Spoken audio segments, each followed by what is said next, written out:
ಮಂಗಳೂರು ಮಹಾನಗರ ಪಾಲಿಕೆಯ ನೂತನ ಆಯುಕ್ತ ರಾಹುಲ್ ರತ್ನಂ ಪಾಂಡೆ ನಗರದ ಪುರಭವನದ ಬಳಿಯ ಸಂಡೆ ಬಜಾರ್ ವ್ಯಾಪಾರ ಕೇಂದ್ರ ಹಾಗೂ ಬೀದಿ ಬದಿ ವ್ಯಾಪಾರ ವಲಯಕ್ಕೆ ಭೇಟಿ ನೀಡಿ ವ್ಯಾಪಾರಿಗಳ ಸಮಸ್ಯೆ ಆಲಿಸಿದರು. ಬಳಿಕ ಮಾತನಾಡಿದ ಅವರು, ಬೀದಿ ಬದಿ ವ್ಯಾಪಾರಕ್ಕೆ ಸಂಬಂಧಿಸಿ ಏನೇನು ನಿಯಮಗಳಿವೆ ಎನ್ನುವುದನ್ನು ಪರಿಶೀಲನೆ ನಡೆಸಲಾಗುವುದು. ಮುಂದಿನ ವಾರ ಸಭೆ ನಡೆಸಿ ನಗರದ ಎಲ್ಲಾ ಬೀದಿ ಬದಿ ವ್ಯಾಪಾರಿಗಳನ್ನು ವಿಶ್ವಾಸಕ್ಕೆ ತೆಗೆದುಕೊಂಡು ಸೂಕ್ತ ಕ್ರಮ ಕೈಗೊಳ್ಳಲಾಗುವುದು ಎಂದರು. ವ್ಯಾಪಾರಿಗಳ ಮೇಲೆ ಪ್ರಕರಣ ದಾಖಲಿಸಲಾಗಿದೆ. ಕನಿಷ್ಠ 40 ಮಂದಿಗೆ ಸಂಡೆ ವ್ಯಾಪಾರಕ್ಕೆ ಪಾಲಿಕೆಯು ಅವಕಾಶ ನೀಡಬೇಕು ಎಂದು ವ್ಯಾಪಾರಿಗಳು ಆಯುಕ್ತರನ್ನು ಒತ್ತಾಯಿಸಿದರು.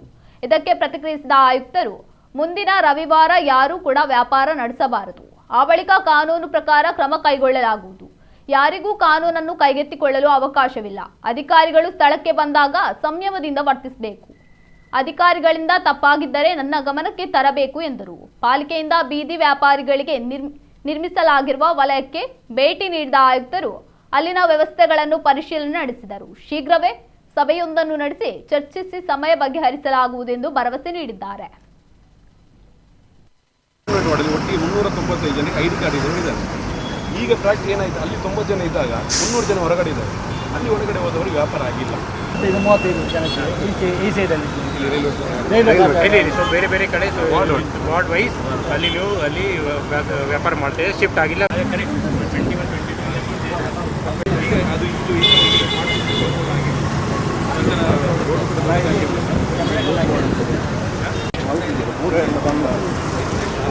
ಇದು ಬಂದ್ ಮಾಡಿ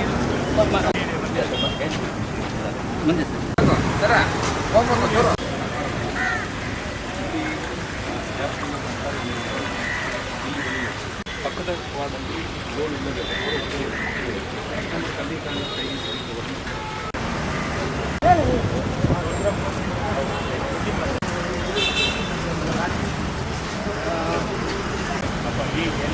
ಯಾರು ಮಾಡ್ತಾ ಇದ್ದಾರೆ?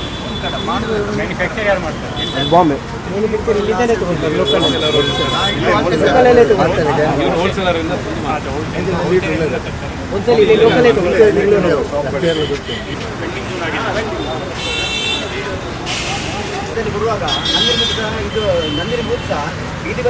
ಈ ಸಂಡೇ ವ್ಯಾಪಾರಕ್ಕೋಸ್ಕರ ಹಿಂದಿನ 2 ವಾರದಿಂದ ನಾವು ಕಾರ್ಪೊರೇಷನಿಂದ ಬೀದಿ ವ್ಯಾಪಾರಿಗಳಿಗೆ ನಾವು ತೆಗ್ತಾ ಇದ್ದೀವಿ.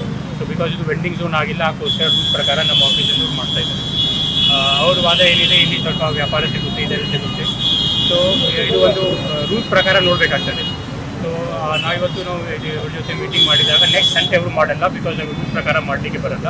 ಮುಂದಿನ ವಾರ ಮಂಗಳವಾರ ಅಥವಾ ಬುಧವಾರ ನಾನು ಅವ್ರ ಜೊತೆ ಮೀಟಿಂಗ್ ಮಾಡ್ತೀನಿ. ನಮ್ಮದು ಟೌನ್ ಪ್ಲ್ಯಾನಿಂಗ್, ನಮ್ಮದು ಸ್ಟ್ರೀಟ್ ವೆಂಡರ್ಸ್ ಆ್ಯಕ್ಟ್ ಏನಿದೆ ಮತ್ತು ಸರ್ಕಾರ ವತಿಯಿಂದ ಏನು ರೂಲ್ಸ್ ಮಾಡಿದ್ದಾರೆ, ಆ ರೂಲ್ಸ್ ಪ್ರಕಾರ ಯಾವ ರೀತಿಯಲ್ಲಿ ಅವ್ರಿಗೆ ನಾವು ಅನುಕೂಲ ಮಾಡ್ಬೋದು, ಆ ನಿಟ್ಟಿನಲ್ಲಿ ಅವ್ರ ಜೊತೆ ಒಂದು ಮೀಟಿಂಗ್ ಮಾಡಿಕೊಂಡು, ಬಿಕಾಸ್ ನಮ್ಗೆ ಅವ್ರಿಗೆ ಲೈವ್ಲಿಹುಡ್ ಕೊಡಬೇಕಾಗ್ತದೆ. ಸೊ ಆ ನಿಟ್ಟಿನಲ್ಲಿ ರೂಲ್ಸ್ ಪ್ರಕಾರ ಮಾಡಿ ನೆಕ್ಸ್ಟ್ ಸಂಡೆಯಿಂದ ಯಾವ ರೀತಿಯಲ್ಲಿ ನಾವು ಅನುಕೂಲ ಮಾಡ್ಬೋದು ನಾವು ನೋಡ್ತೇವೆ.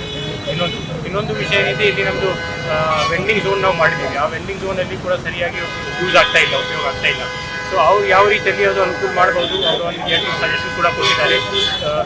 ಒನ್ ಟೈಪ್ ತರಕಾರಿ ಇದ್ದರೆ ತರಕಾರಿ ಕಡೆ ಅಲ್ಲಿ ಇರಬೇಕು, ಆ ಥರ ಒಂದು ಸಜೆಷನ್ಸ್ ಕೊಟ್ಟಿದ್ದಾರೆ. ಆ ಸಜೆಷನ್ಸ್ ಕೂಡ ಮುಂದಿನ ವಾರ ಅದು ಇನ್ನೊಂದು ಮೀಟಿಂಗ್ ಮಾಡ್ತೀವಿ.